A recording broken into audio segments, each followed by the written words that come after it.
Hello, everybody. It's Dave Neal, stand-up comic, host of Bachelor Nation News with a Golden Bachelorette preview, joined by my son August here in a very tight location here in New York City as we are on the mobile studio setup recording from a ironing board. So we are here in a 30 square foot area to give you the news. So hit the like button an odd number of times. So we've got Joan in her third week, and it looks like old Gerry Turner is going to be returning. Isn't that exciting there, August?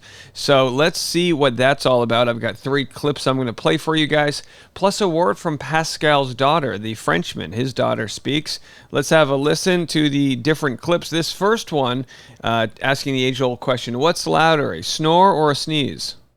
I'm a snorer, but how would I know? I'm asleep when it happens. I mean, this is nothing compared to what he does. I mean, I can't even do it. It was very startling to wake up to a naked Frenchman punching me. On the other hand, I can't say that that's the first time it's ever happened.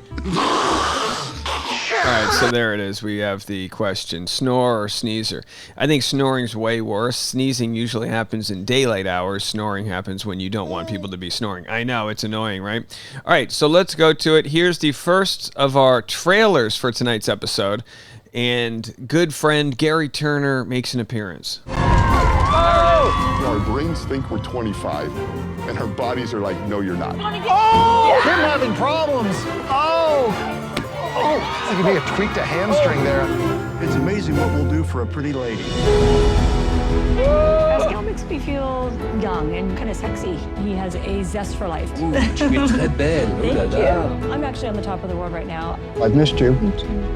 I'm already forming strong feelings for some of these men. Oh my God. This is a fairy tale. How can you not fall in love?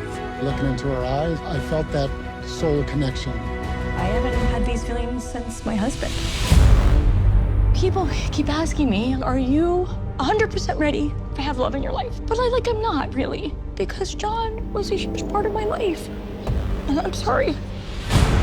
Have you considered the possibility that your guy is not here?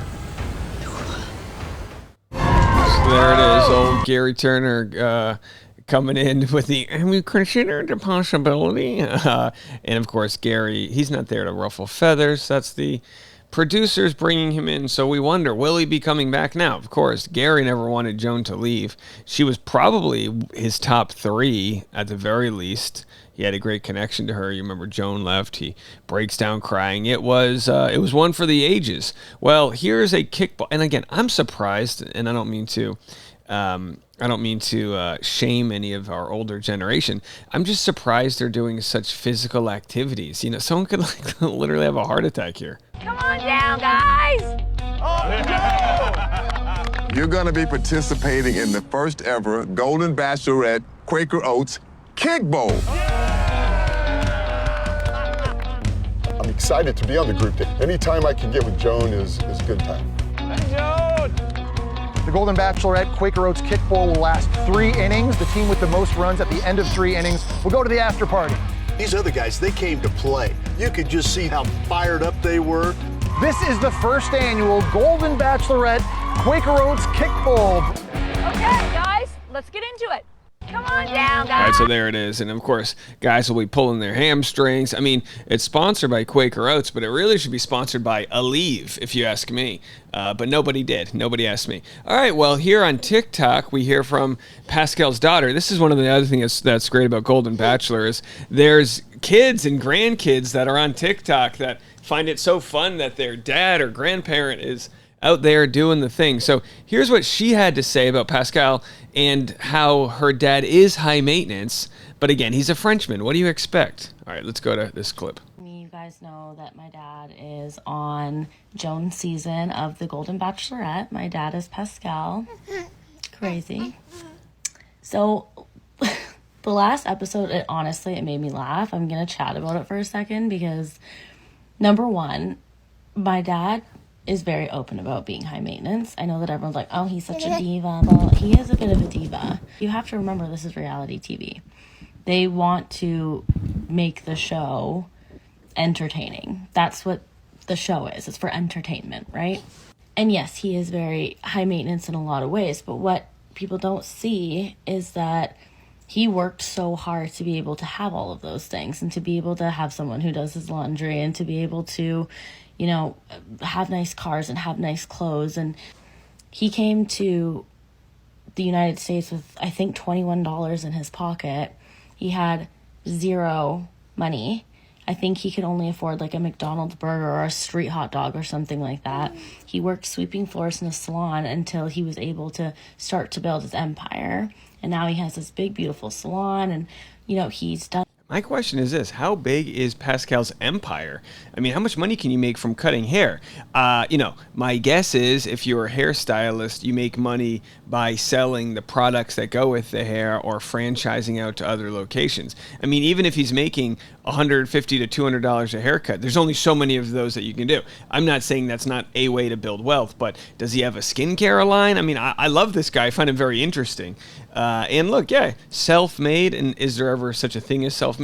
Probably not. But as I talk about this on the Rush Hour podcast literally all the time, the number one indicator of success is not IQ.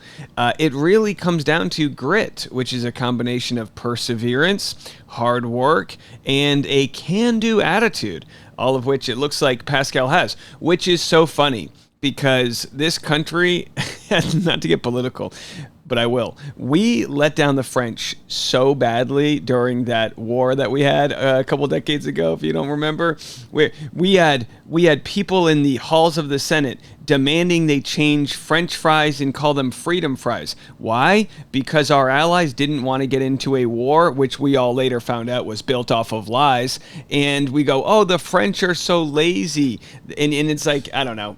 If you ask me, they're onto something. They've got a healthy work-life balance. But here's Pascal, a French guy, coming to the States, stealing your jobs, and showing us what it's like to be an American, because that's an American right there, is a guy that can come here and make something out of nothing. So I think that's really cool. You know, I mean, we're so, to further annoy some people, we're such bootlickers, some of us, where we look at people in France that are in the streets rioting because they're losing some of their rights, and we look at them as if they're in the wrong, when we're like, oh, that's just ridiculous. And sadly, if we would all unify in the same way against the powers that be and the big lobbyists and all of the politicians that are bought and sold, we probably wouldn't have been robbed of so many of our benefits and social welfare programs. Did you think we'd talk about that on the Golden Bachelorette preview? No, not at all. All right, let's just wrap up what the daughter here has to say. Done really well for himself. So I think that whereas people kind of see it as like arrogance and bragging, I think it's more so just him being really proud of, you know, what he has accomplished.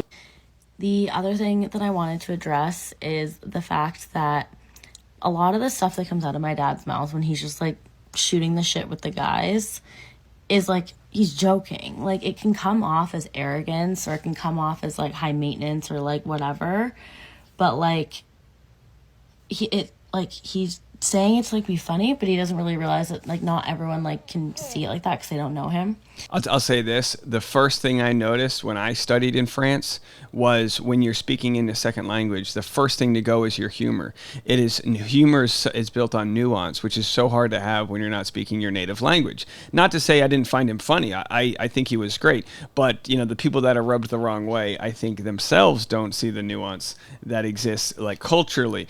Because Pascal, look, all right, so the guy's got a better skincare routine than Joan. You know what I mean? What are we going to do? Get mad at him for having a little Botox as if Joan's just been plucked out of the perfect tree of never been touched, injection-wise? Okay, like, you know, I think we could learn something from Pascal. Tell us your skincare line and give us a Bachelor Nation haircut. How about after the final rose, while Jesse is conducting interviews, we have Pascal just giving him a good quaff. I would take that. All right, well, you might say, Dave, why the hell are you railing about the police striking the citizens striking in France? And it really comes down to this: there's just not much to talk about, is there? There's not much to talk about on week 3 of the season.